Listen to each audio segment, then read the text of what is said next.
Traversant le taillis de sa vie, de cette faille élaguée, se trouvant très proche d'une rive ombragée, tout en se protégeant des agressions épineuses du temps, les bords de son corps en lambeaux, il parvint, la godille d'oblique en marche, légèrement écorchée par la vieillesse, à son oreille d'abordage.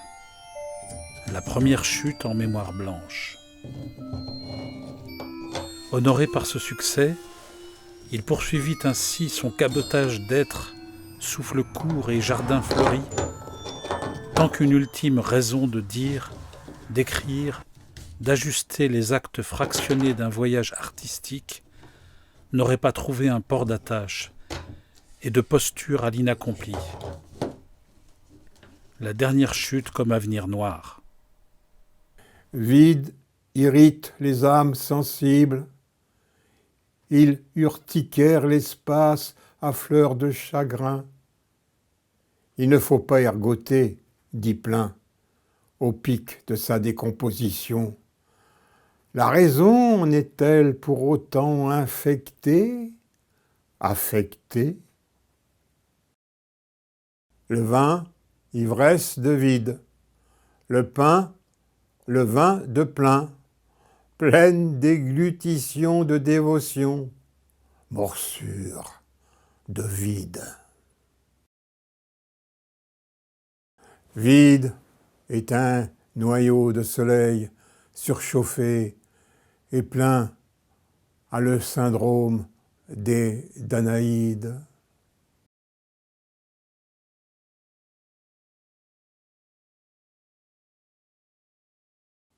L'ai-je déjà dit? J'apprends à voir. Oui, je commence.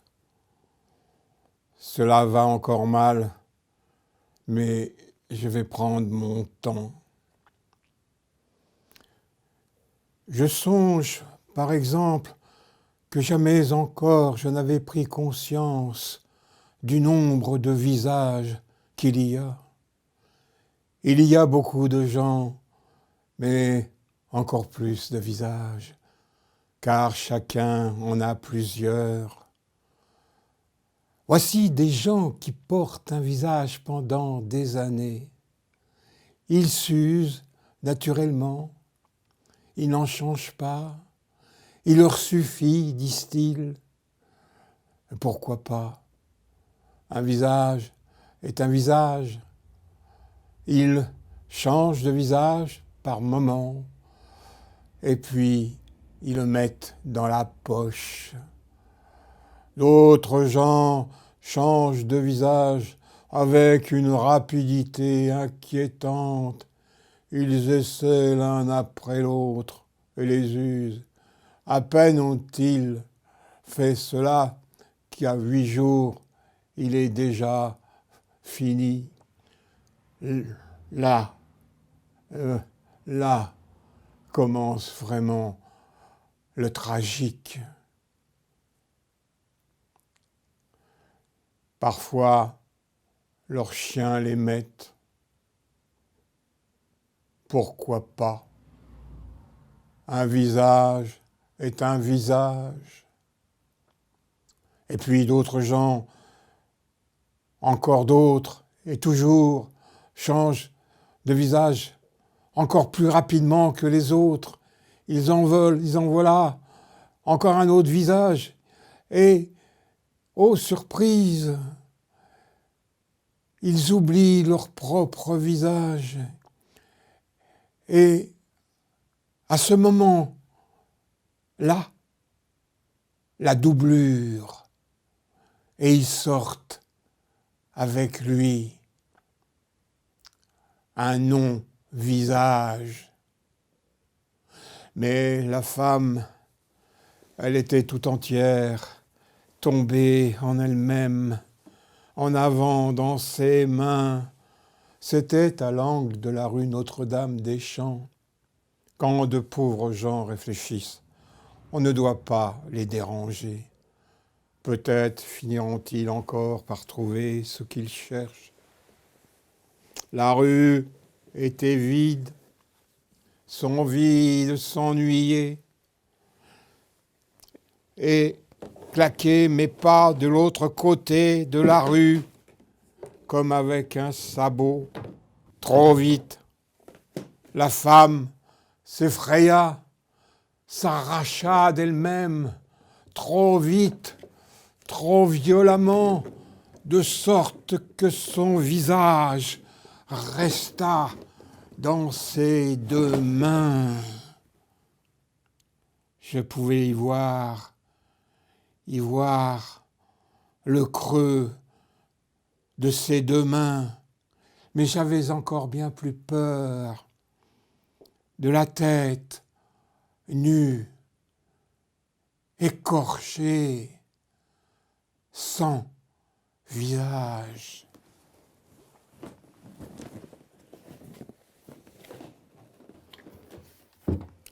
Je suis le colporteur, je suis le colporteur, je suis le colporteur de vide, ma hôte de chiffonnier a le syndrome du plein au vide, vendu.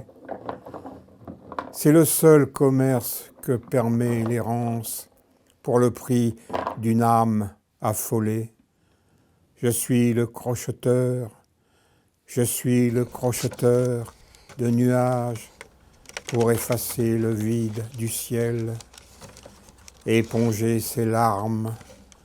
Je suis le fossoyeur de tombes pour solder les vies des anonymes aux proches troués, le vide dans les chaussettes et la bêche sur l'épaule, au prix du bégaiement, la mort sans crédit, achalandage de vide, avarié dans l'armoire reliquaire.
Vide irrite les âmes sensibles.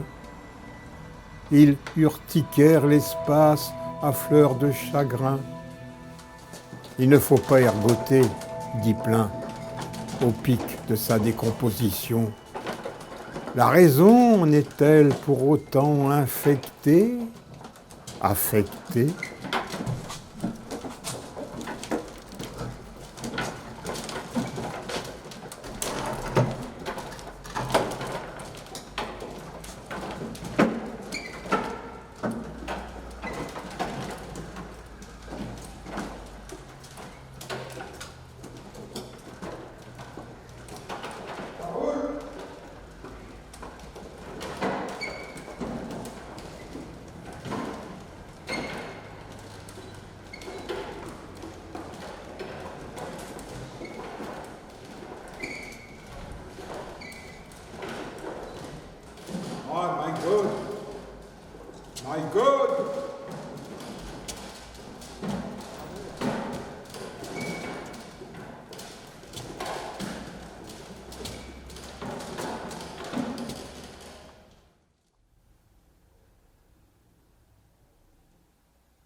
qui est impressionnant, c'est toujours cette idée de partir de la déconstruction pour toujours arriver à une idée qu'il y a quelque chose de construit. Mais même quand c'est construit, c'est pas tout à fait construit, parce qu'il y a quelque chose d'hybride à l'intérieur de la construction.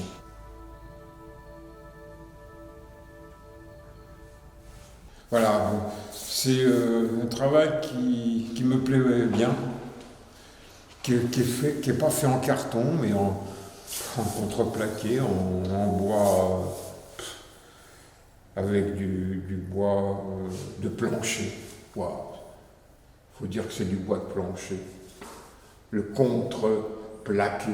Et quelque part, cette bobine, elle fait en quelque sorte l'anneau de Mobius. Elle inverse la verticale de l'horizontale. Et voilà, donc il y a son fil rouge là, qui est en fin de compte un peu contradictoire, parce qu'il ne sait pas s'il doit aller à l'horizontale ou s'il doit aller à la verticale. Donc voilà. Et puis il y a celui-ci, où là il n'y a plus rien. La bobine est vide. Voilà. Alors j'aurais pu mettre du fil, bien sûr. Ah oui, il aurait été mieux avec du fil, puisque sa fonction aurait été reconnue. Mais avec du vide, comment embobiner le vide?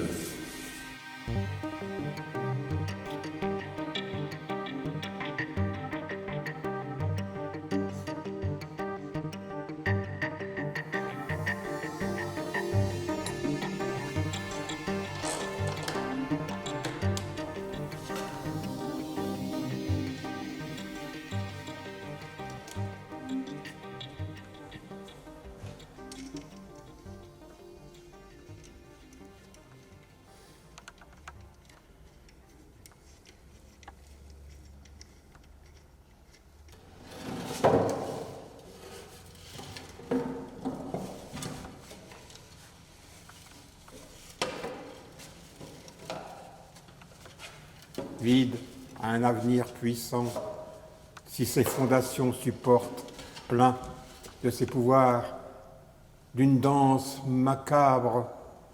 Regarde les pieds des gisants, ils ont la solidité d'une plénitude sur une chaise renversée. L'éternel contentieux, enchâssé des positions alternatives d'une boîte à livres, entre vide et le plein, et tourne la page.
Autant justement de Platon et Socrate et les autres,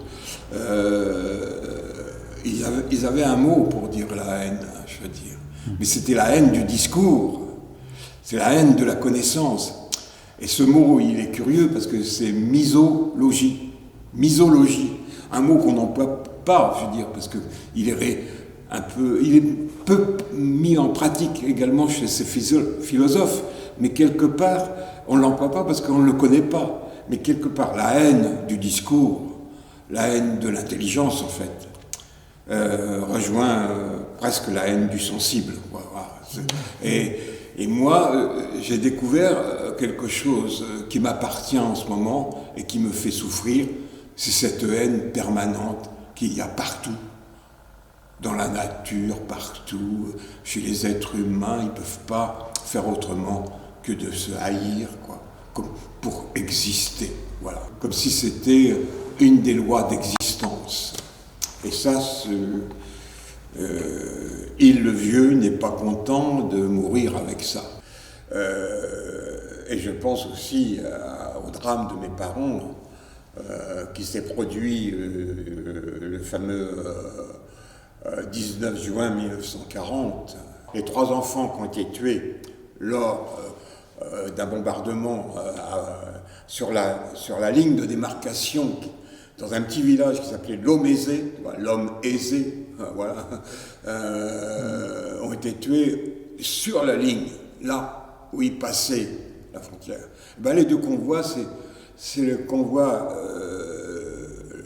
d'une famille séparée en 2, entre la famille qui croit en Dieu et la famille qui n'y croit pas, je veux dire, et qui avait des raisons de ne pas y croire, parce que quand on a un tel drame, je veux dire, comment peut-on croire à une transcendance, je veux dire, quand toute sa vie, on va avoir mal dans ses bras, voilà, parce que le vide des bras, des mains, ça fait mal, ça fait souffrir.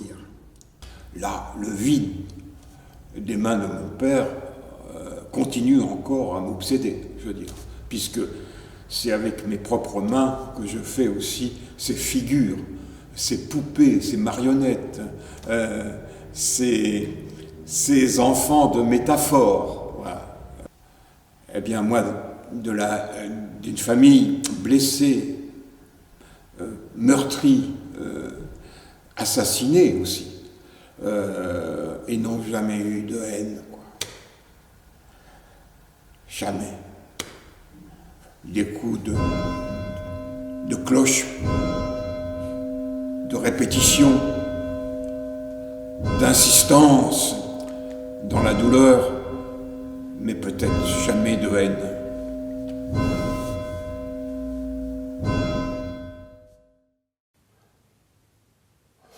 C'est vrai, tu as fait ton plein de visages.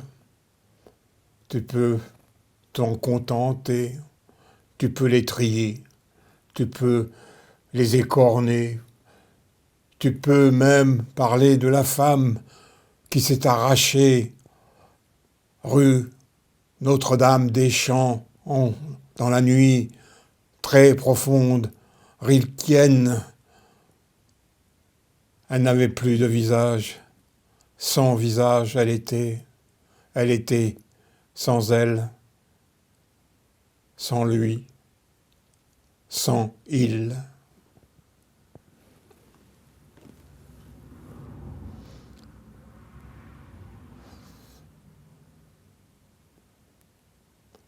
Un visage barbouillé. Il improvise. Il ne sait faire que ça. Il regarde dans le puits profond pour voir son propre visage. Mais c'est si profond qu'il ne voit qu'une ombre.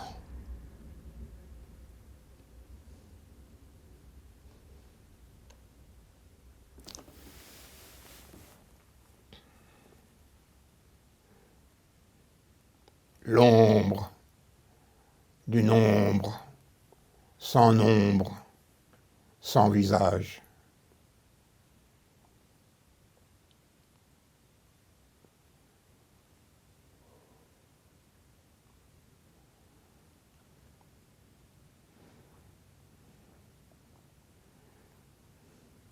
Tiens, tu regardes maintenant la gravure d'Albrecht Dürer,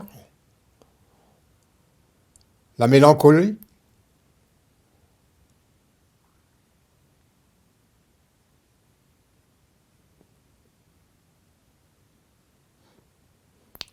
Les yeux dans le vide.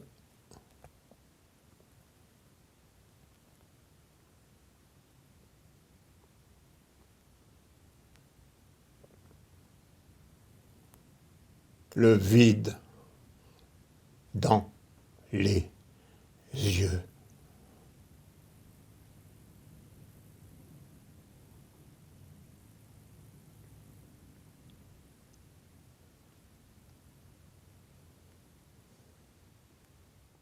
Vue d'intérieur. Le jubé de vide entoure, comme l'hymen d'une enceinte, le mystère du ventre créateur. Plein, frappe à la porte, appel du marteau pénitent. Pan d'extérieur. Oh, ça aurait été très bien si c'était presque sur le souffle, sur le dernier souffle, la dernière phrase. Toujours dire la dernière phrase.